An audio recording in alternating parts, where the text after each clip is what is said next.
और fake news की परख करने वाली ऑल्ट न्यूज के को फाउंडर मोहम्मद जुबैर को गिरफ्तार कर लिया गया है। 2018 के एक ट्वीट के मामले में गिरफ्तार किए गए जुबैर को आज कोर्ट में पेश किया जाएगा। कल उन्हें धार्मिक भावनाएं भड़काने के आरोप में गिरफ्तार कर दिल्ली पुलिस ने मजिस्ट्रेट के घर पर पेश किया देर रात और एक दिन की रिमांड पर उन्हें ले लिया गया।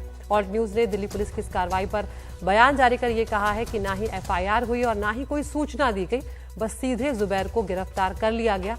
वहीं दिल्ली पुलिस ये दावा कर रही है कि उनके पास जुबैर के खिलाफ पुख्ता सबूत है।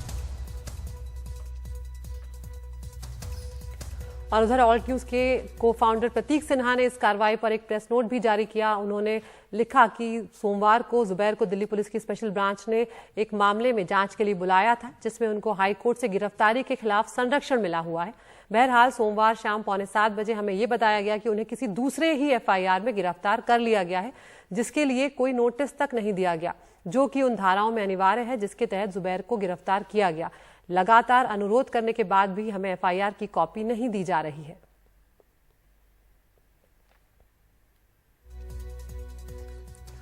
और उधर मोहम्मद जुबैर की गिरफ्तारी पर अब तमाम नेता जो हैं वो भी सामने आ गए हैं और सोशल मीडिया पर उनके समर्थन में कई तरह के कैंपेन्स भी चलाए जा रहे हैं। राहुल गांधी ने ट्वीट कर लिखा है कि बीजेपी की नफरत, कट्टरता और झूठ को उजागर करने वाला हर व्यक्ति उनके लिए खतरा है। सच की एक आवाज को गिरफ्तार करने से हजार और सामने आएंगे। अन्याय पर सत्य की हमेशा विजय होती है, डरो मत।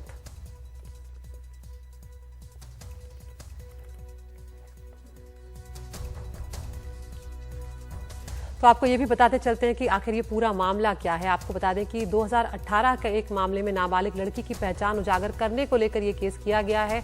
2020 में एनसीपीआरसी की शिकायत पर दर्ज हुआ था ये केस और उस केस में दिल्ली पुलिस ने क्लीन चिट दे दी थी और इस केस में ही पूछताछ के लिए 27 जून को जुबैर को बुलाया गया था और उसके बाद 27 जून को 2018 के ट्वीट मामले में उनको गिरफ्तार कर लिया गया। 2018 के ट्वीट पर केस दर्ज किया गया है। एक ट्विटर हैंडल की शिकायत पर यह केस दर्ज किया गया है।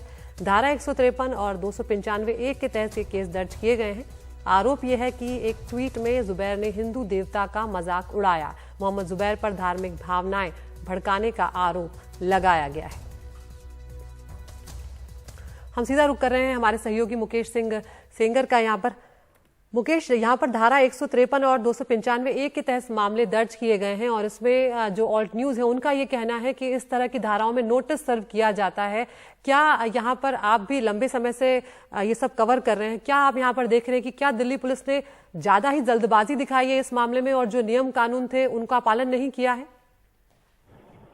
देखिए, मोहम्मद जुबैर को जिस केस में पूछताछ के लिए बुलाया गया था, ये पुराना केस है, 2020 का केस है, जिसमें एक नाबालिग लड़की की पहचान उजागर करने का मामला है और उस केस में उनको नोटिस दिया गया था, उस केस में पूछताछ के लिए बुलाया गया था। लेकिन उसी केस की पूछताछ के दौरान उनको एक दूसरे केस में गिरफ्तार कर लिया गया जिसमें उनको नोटिस सर्व नहीं किया गया था।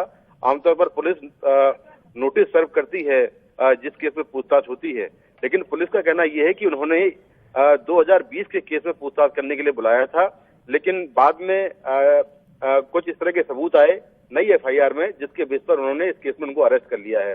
ये जो मामला है ये जून 2022 में एक हनुमान भक्त नाम से ट्विटर हैंडल है, उसकी शिकायत पर यह दर्ज किया गया था, जिसमें कहा गया कि मोहम्मद जुबैर ने एक ट्वीट किया जिसमें उन्होंने हिंदू देवताओं का मजाक उड़ाया।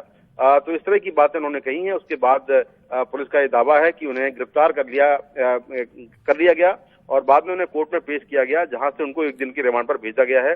आज उनको दोबारा कोर्ट में पेश किया जाएगा, जहां से पुलिस उनकी दोबारा रिमांड की मांग करेगी।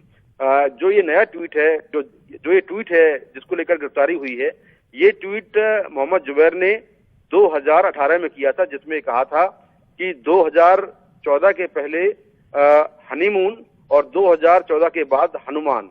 बेसिकली एक मूवी है फारूक शेख और दीप्ति नवल की, जिसमें एक होटल का नाम पहले हनीमून था और बाद में उसको हनुमान कर दिया गया। तो उसी का जिक्र करते हुए मोहम्मद जुबैर ने ट्वीट किया था। अब इसमें धार्मिक भावनाएं कहां से भड़की, इसको लेकर कई गंभीर सवाल है, क्योंकि ऐसी कोई बात नहीं है। ये मूवी में भी सीन था और वही बातें उन्होंने अपने ट्वीट में कही हैं। लेकिन क्या इस ट्वीट के बाद और कुछ ट्वीट उन्होंने किए, क्या इस ट्वीट के रिप्लाई में कुछ ट्वीट किए, ये पुलिस जांच की बात बताएगी। लेकिन कुल मिलाकर इसी मामले में उन्हें गिरफ्तार किया गया है और आज उन्हें फिर से कोर्ट में पेश किया जाएगा। जी, बहुत बहुत शुक्रिया मुकेश। आपके पास हम आएंगे आज, उन्हें कोर्ट में पेश भी किया जाएगा मोहम्मद जुबैर को, और देखते हैं कि कोर्ट से क्या कुछ यहाँ पर निकल कर आता है सामने, क्योंकि एक फिल्म का ये ग्रैब है और उस फिल्म के ग्रैब को जो उन्होंने ट्वीट किया था उसके आधार पर उनकी गिरफ्तारी को लेकर लगातार दिल्ली पुलिस पर सवाल उठ रहे हैं कि वो भेदभाव यहाँ पर करती हुई नजर आ रही है।